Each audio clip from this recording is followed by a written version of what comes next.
Hi hello నమస్తే ఆదాబ్. ఈరోజు నేను మీకు నిజంగా జరిగిన ఒక భయంకరమైన స్టోరీ చెప్పడానికి వచ్చాను. జాగ్రత్తగా వినండి.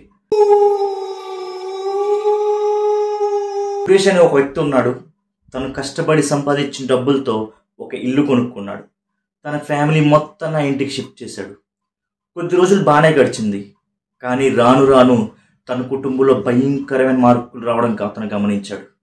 అవి ఏంటంటే, ఉదయం 6 అవగానే సూర్యుడు వస్తున్నాడు, పగలవుతుంది. సాయంత్రం 6 అవగానే చంద్రుడు వస్తున్నాడు, చీకటి అవుతుంది.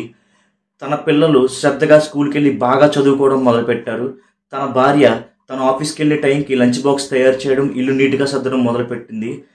తన ఇంటి బయట స్విగ్గీ, జొమాటో డెలివరీ బాయ్స్ ధర్నా చేయడం మొదలుపెట్టారు. ఎందుకంటే వీళ్ళ ఇంటి దగ్గర నుంచి రోజు కనీసం 10-15 ఆర్డర్లు వచ్చేవి. అవి రాకపోవడం వల్ల వాళ్ళ కుటుంబాలు రోడ్డు మీద పడ్డాయి. ఇన్ని మార్పులు చూసిన అతనికి పిచ్చెక్కినట్టు అయింది. తన కుటుంబాన్ని ఏదో దుష్టశక్తి పట్టుకుందని భావించి అతను ఆలస్యం చేయకుండా తనకు తెలిసిన ఒక పశువుల డాక్టర్ దగ్గరికి వెళ్ళి జరిగిన విషయం మొత్తం చెప్పాడు. ఆ పశువుల డాక్టర్ బాగా లోతుగా ఆలోచించి తనకు ఒక విషయం చెప్పాడు. ఆ విషయం విన్న సురేష్కి మైండ్ పోయినంత పని అయింది. అది ఏంటంటే, తన ఇంట్లో ఉన్న వైఫై ప్లాన్ ఎక్స్పైర్ అయిపోయింది. దానివల్ల వీళ్ళందరూ మనుషుల్లా బిహేవ్ చేయడం మొదలుపెట్టారు. అది విన్న సురేష్కి పిచ్చెక్కినంత పని అయింది. ఏడవడం మొదలుపెట్టాడు. అంతేకాకుండా ఆ డాక్టర్ ఇంకొక విషయం చెప్పాడు.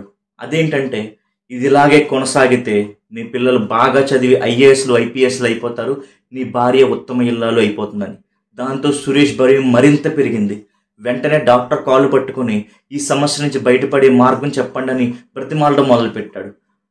ఆ డాక్టర్ సురేష్ని ఓదార్చి తనకు ఒక ఉపాయం చెప్పాడు.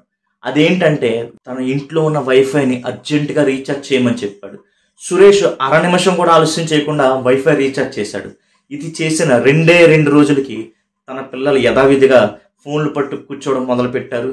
తన భార్య ఇంట్లో వంట కూడా చేయకుండా కొరియన్ డ్రామాలు చూడడం మొదలుపెట్టింది. స్విగ్గీ, జొమాటో బాయ్స్ వీళ్ళ ఫోటోలకు పాలాభిషేకం చేశారు. ఇదంతా చూసిన సురేష్కి తన ఫ్యామిలీ యథాస్థితికి వచ్చిందని అర్థమయ్యి హాయిగా ఊపిరి పీల్చుకోవడం మొదలుపెట్టాడు. ఇలాంటి సమస్యలే మీ కుటుంబంలో ఉంటే ఏమాత్రం ఆలస్యం చేయకుండా వెంటనే పశువుల డాక్టర్ దగ్గరికి వెళ్ళి మీ కుటుంబాన్ని కాపాడుకోండి. ఇది ఇవాల్టి ఓడలు. మరి వచ్చే వారం మళ్ళీ ఒక ఎపిసోడ్తో మళ్ళీ కలుద్దాం. Until bye.